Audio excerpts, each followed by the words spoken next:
Neat గా స్కెచ్లు గీసి ఆమె ద్వారా ఇవాళ కేజ్రీవాల్ గారు జైలుకి వెళ్తే ఆ జైలుకి వెళ్ళిన అవినీతి మరకల ద్వారా ఆ పార్టీ సిద్ధాంతం ఏదైతే ఒక ఆమ్ ఆద్మీ కట్టర్ ఆద్మీ కట్టర్ ఇమాందార్ అని ఏ లైన్ అయితే చెప్పినారో దానికి తిలోదకాలు ఇచ్చి, అట్లాగే ఏదైతే అవినీతి లేనటువంటి అవినీతి రహిత పాలన అందిస్తానని చెప్పినాడో దాంట్లో కూరుకుపోయినటువంటి నేపథ్యంలో పార్టీకున్న లైన్ ని ఈ దేశంలో కాంగ్రెస్ బీజేపీ రెండు అధికారంలో ఉన్నప్పటికీ కూడా ఈ దేశంలో వాళ్ళ భాగస్వామ్యం ఉన్నప్పటికీ కూడా వీళ్ళని కాదని దేశ రాజధానిలో వాళ్ళకి అవకాశం ఇచ్చారంటే బికాస్ ఆఫ్ ఈ కారణంతో ఇచ్చారు. తెలుగు రాష్ట్రాలపై ప్రధానంగా కూటమి ఫోకస్ పెట్టింది. తెలంగాణ అవనియండి లేకపోతే ఆంధ్రప్రదేశ్ అవనండి, ఓకే సౌత్ అంతా కూడా అందరికీ కావాలి, బట్ దీని మీద ప్రధానంగా ఫోకస్ పెట్టారు. ఇక్కడైతే మీరు వచ్చే పరిస్థితి ఉండదు, తెలంగాణలో కూడా పాక వేయడం చూస్తున్నారని. ఇప్పుడు ఏ పార్టీ అయినా తన యొక్క శక్తిని పెంచుకోవాలనుకుంటది, విస్తరించాలనుకుంటది, దాన్ని మనం తప్పు పట్టడానికి అంటే ఏం లేదు. తెలుగుదేశం పార్టీ నేను పాయింట్ ఏంటంటే తెలుగుదేశం పార్టీ ఏదైతే కాదండి, ఒక్క నిమిషం సింద్రస్వామి గారు మీరే మాట్లాడదు కానీ ఆంధ్రప్రదేశ్లో ఏదైతే సక్సెస్గా కూటమి వెళ్ళిందో జనసేన, తెలుగుదేశం పార్టీ, బీజేపీ, అలాగే ఇప్పుడు తెలంగాణ రాష్ట్రంలో కూడా ఆ రకంగానే వెళ్ళడానికి చూస్తున్నారు. జనసేనకి నిన్నే గుర్తింపు కూడా రావడం జరిగింది. ఇక పవన్ కళ్యాణ్ గారు కూడా స్పీడ్ పెంచబోతున్నారు. కాంగ్రెస్కి ఇబ్బందికర పరిస్థితులు తెలంగాణలో కూడా వస్తున్నాయని. ఇప్పుడు పక్క రాష్ట్రంలో చంద్రబాబు నాయుడుకి ప్రమాదం పొంచి ఉందని చెప్పాల్సిన అవసరం వచ్చింది. ఎందుకు అంటే పవన్ కళ్యాణ్ ద్వారా ఆ రాష్ట్రంలో చంద్రబాబు నాయుడు గారికి చెక్కు పెట్టే పనులు వాళ్ళు ఉన్నారు. అందుకని ఈ మధ్య కాలంలో లోకేష్ గారు డిప్యూటీ సీఎం అని ఈ మధ్యలో రకరకాలుగా తెరపైకి వచ్చినాయి.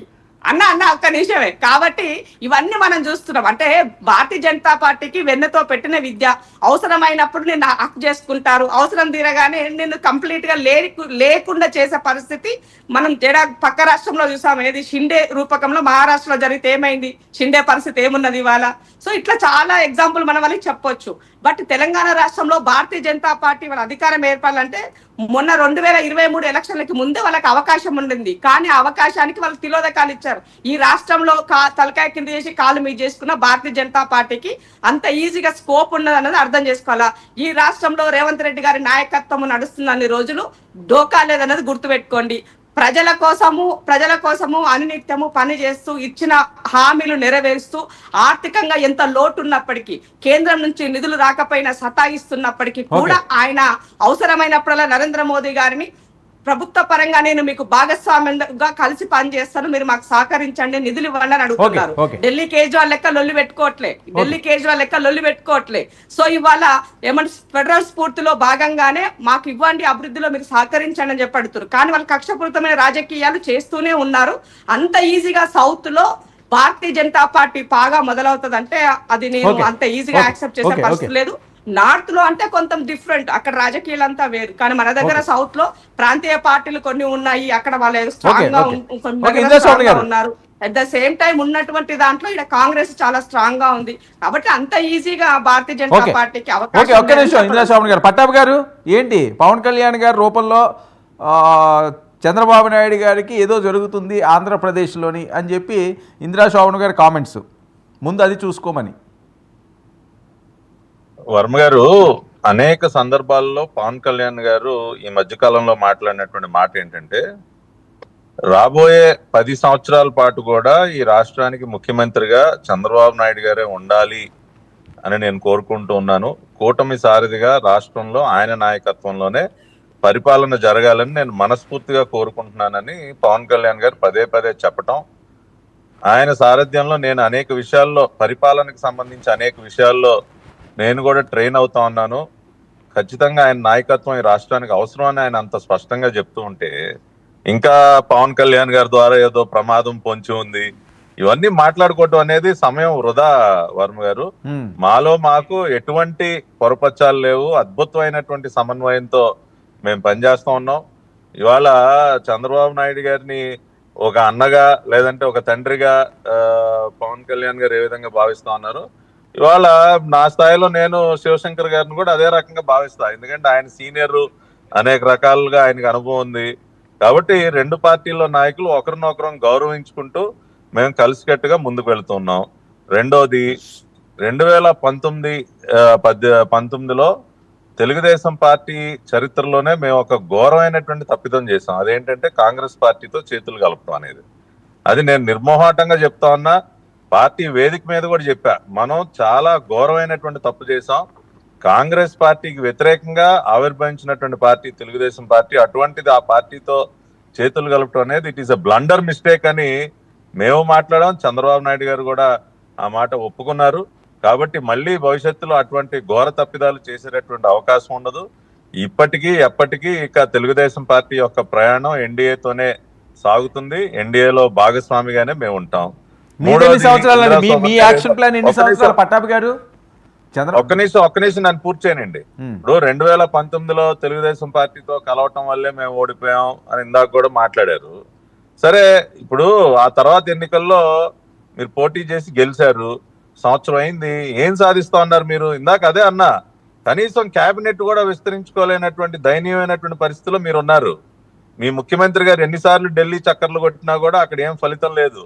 ఇవాళ రేవంత్ రెడ్డి గారు కూర్చుని ఎప్పుడెప్పుడు లాగేద్దామని చెప్పి కొమ్ములాట్లు, అంతర్గత కలహాలతో ఇవాళ అభివృద్ధి అనేది పూర్తిగా గాలి కొదిలేసి తెలంగాణ రాష్ట్రాన్ని ఇవాళ ఏ రకంగా మీరు వెనక్కి లాగుతా ఉన్నారో మీరు చూడొచ్చు. కాబట్టి ఇటువంటి ప్రశ్నలు ఇవాళ మిమ్మల్ని చుట్టుముడుతున్నాయి. ఇంకొకటి, గతంలో అరవింద్ కేజ్రీవాల్ గారు గతంలో వచ్చి మాకు ప్రచారం చేశారు. నేనేం అదేం కాదనట్లా, అది హిస్టారికల్ ఫ్యాక్ట్ అది.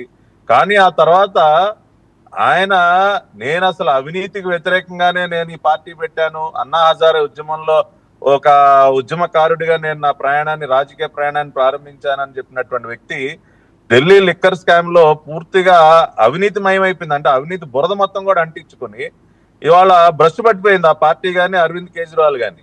కాబట్టి అటువంటి వ్యక్తితో ఇక మాకు పనే ఉంటుందండి, అటువంటి వ్యక్తితో. కాబట్టి గతంలో ఆయన ఈ స్కామ్లన్నీ బయటపడక ముందు ఆయన ఆహ్వానించు, ఆయన గౌరవించు, కానీ వాళ్ళు ఆయన అది కోల్పోయారు.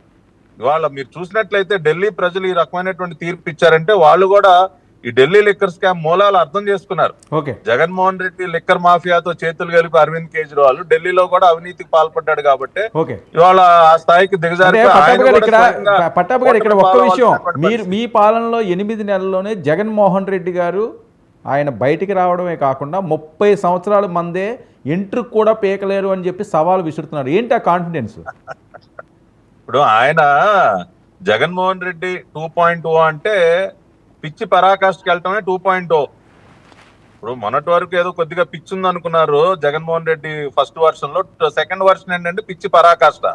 ఇప్పుడు దేనికి ఏ రకంగా అండి? ఇప్పుడు మొదటి 6 నెలల్లోనే విశాఖపట్నం స్టీల్ ప్లాంట్ ని బతికించినందుకు మమ్మల్ని గద్దె దింపుతారు. రేపు 12,000 కోట్ల రూపాయలతో ఇవాళ విశాఖ స్టీల్ ప్లాంట్ ని ఏం చెప్పాడు జగన్మోహన్ రెడ్డి? దానికి ఉన్నటువంటి భూములను తెగనమ్మేయండి, రియల్ ఎస్టేట్ వ్యాపారం చేయండి, దానికి ఉన్నటువంటి ఆస్తులన్నీ లాగేసుకోండి అని చెప్పాడు. మేము దాన్ని నిలబెట్టాం. విశాఖ రైల్వే జోన్ తీసుకొచ్చాం. పోలవరం ప్రాజెక్ట్ ని మళ్ళీ పరుగులు పెట్టిస్తున్నాం. అమరావతి రాజధానికి 15,000 కోట్ల రూపాయల నిధులు తీసుకొచ్చాం. ఇచ్చినటువంటి ప్రతి ఒక్క హామీని నెరవేరుస్తున్నాం. టంచన్గా 1వ తారీఖు జీతాలు ఇస్తున్నాం. అన్నా క్యాంటీన్లని మళ్ళీ తిరిగి ప్రారంభించి పేదవాడికి అన్నం పెడుతున్నాం. ఇవాళ వృద్ధుల పెన్షన్ ఒకేసారి 1000 రూపాయలు పెంచి 1వ తారీఖు కాదు, ఒక రోజు ముందే, అవసరమైతే ఒక రోజు ముందు పెన్షన్లు ఇంటింటికి వెళ్ళి ఇస్తూ ఉన్నాం పేదల కోసం అని చెప్పి. ప్రతి నెల ఒక రోజుని కేటాయిస్తున్నాం. మొదటి 6 నెలల కాలంలోనే 6.5 లక్షల కోట్ల రూపాయలు పెట్టుబడులు తీసుకొచ్చాం. 2.5 లక్షల ఉద్యోగాలు మేము సృష్టించాం. ఇవన్నీ చేస్తున్నందుకు రేపు మమ్మల్ని గద్దె దింపేసి మళ్ళీ ఆ సైకో పరిపాలన తెచ్చుకుంటారా? 30 సంవత్సరాల కాన్ఫిడెన్స్ దేనికి? అదే గతంలో కూడా 30 years అన్నాడు, ఏమైపోయాడు? మొన్న కూడా వై నాట్ 175 30 years ఇండస్ట్రీ అన్నాడు, 11కి పడిపోయాడు. సరే, మీ టార్గెట్ ఎంతండి? మీరెన్ని సంవత్సరాలు? మీకు ఏమైనా ఉందా సార్? ఇప్పుడు మేము ప్రజలు కోరుకున్నంత కాలం, ప్రజలకు మేము మంచి చేసినంత కాలం ప్రజలు ఆశీర్వదిస్తారు. మేము ఆయనలాగా 30 years 40 years అని మేము ఏ రోజు మాట్లాడాం. ఇది మంచి ప్రభుత్వం, ప్రజా ప్రభుత్వం అని చెప్తూ ఉన్నాం. ప్రజల యొక్క ప్రేమను చూరుకునే విధంగా, ప్రజల యొక్క మద్దతును చూరుకునే విధంగా మంచి పనులు చేసుకుంటూ అభివృద్ధి సంక్షేమాన్ని ముందు తీసుకెళ్తూ వాళ్ళ ఆశీర్వాదాలు ఎప్పుడు కూడా మా పట్ల ఉండే విధంగా పరిపాలన చేస్తాం. ఆయనలాగా 30 years 40 years. మేము విజన్ 2047 మాది.